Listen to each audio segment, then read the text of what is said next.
And as the invading army reached the tower, the mages in the heart chamber released a magical energy that caused a colossal explosion, destroying the tower and parts of the city. Greeting and welcome back to my channel, guys. How are you doing today? So in this video, we are going to discuss the lost battles. Those are the battles between the clergy and the mages.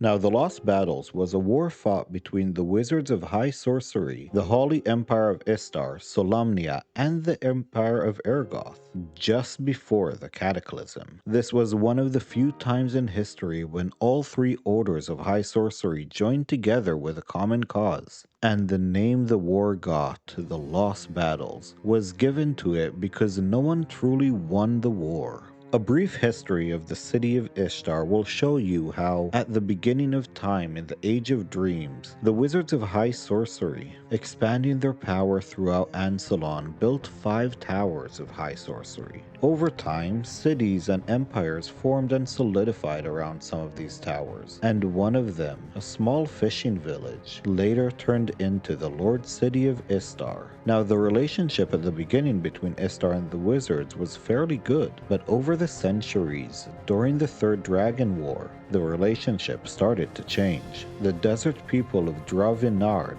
set their sights on the Lord City, but waited until the mages were distracted to launch their attack. And their chance finally came when the conclave met in Palanthas. Dravinar attacked the city and the Istarians went to the tower for help, but no word was received. So the people then turned to the clergy to help, and the clerics of Paladins saved the city. The next big instance was during the War of Bones, that I talked about it in a different video. There is a card somewhere up there. The war was fought between the black-robed mage Salius Ruven, who raised an undead army and attacked Istar.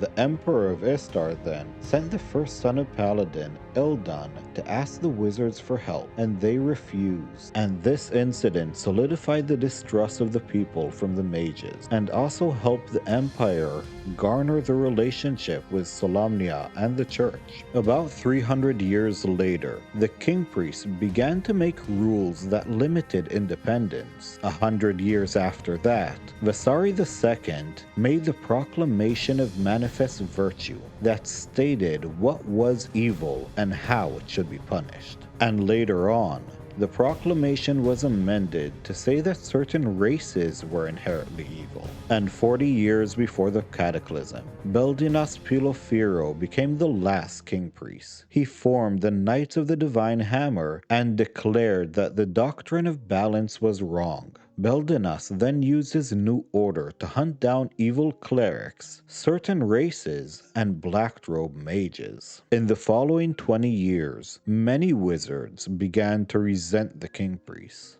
And 20 years before the Cataclysm, the black-robed wizard Andras Ranok, with his Quasits, attacked Eternia and Latakai, where the king priests and many knights of the Divine Hammer were in attendance. Many have died in that event, and Andras was later captured by the knights and was supposed to stand trial. But the conclave wanted him for themselves, so they magically retrieved him from his prison cell so they could punish him, making the king priest look weak, and he took as a great offense. Now later that year, the high mage Vincil Dajevra met with the king priest and representatives from Ergoth and Solamnia to talk about peace. Beldinas wanted to have all the black robes removed from all of the towers of high sorcery except the one in Wayworth. And before the high mage could answer and discuss this issue further, a magical duplicate in the form of a cleric named Suvin, controlled by the black-robed wizard Andres, who had escaped the conclave, stabbed the king priest, trying to kill him. Many more died in this attack, including the high mage Vincil, beginning the lost battles. The king priest wanted to attack the wizard's towers, but didn't know how to penetrate the magical groves that protected them.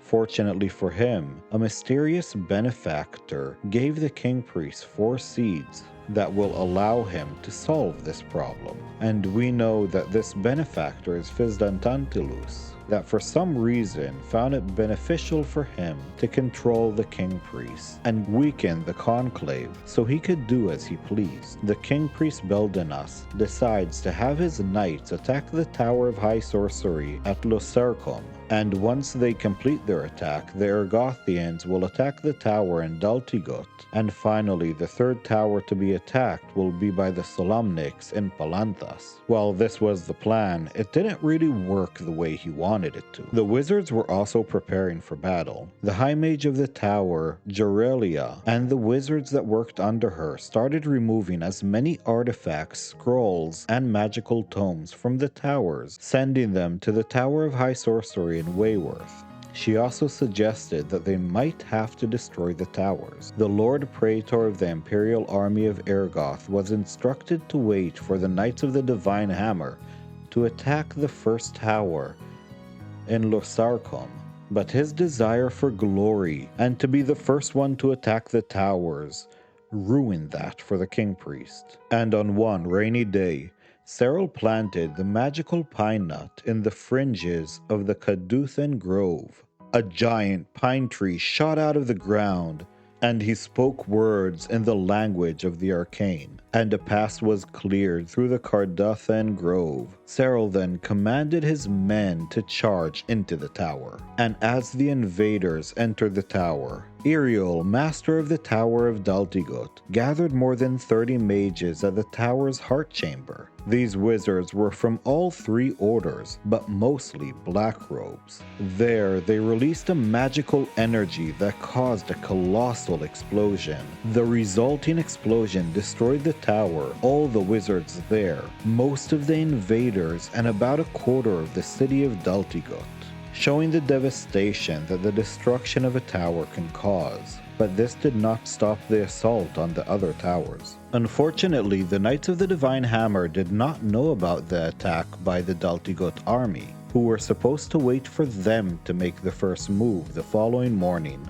So Kadar, the master of the Tower of Losarcom, sent the mage Lysian to talk with the Grand Marshal Cathan Marsavin, but unfortunately she had to flee before she had the chance to warn him. Early the next morning, Cathan reluctantly used the magical cypress corn to create a giant black cypress sprouting out of the magical barrier, creating a safe passage through the Torsan Grove. And the knights charged forward and were met by the Melanchite guardians of the tower. Kadar knew that the guardians would only slow them down, similar to what happened in the Tower of High Sorcery in Daltigot. The mages gathered in the heart chamber, and together they released the magical energy that destroyed the tower and the knights just as they were about to enter the room. And unfortunately, the colossal explosion completely destroyed the city of Losarcom.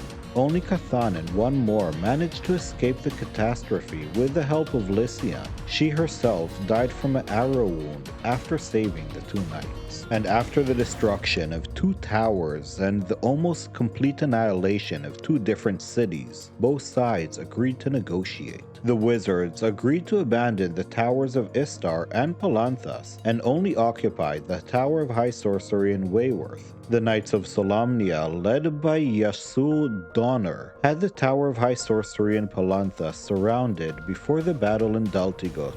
But with the Armistice, the wizards took as many artifacts as they could, including giving some of the spellbooks to the Great Library of Palanthas. And when the High Mage Merok was handing over the key to the Tower of Palanthas, Anders, the black-robed wizard, stood in one of the highest windows of the tower, yelling down at the crowd that no one could enter until the master of the past and the present will come.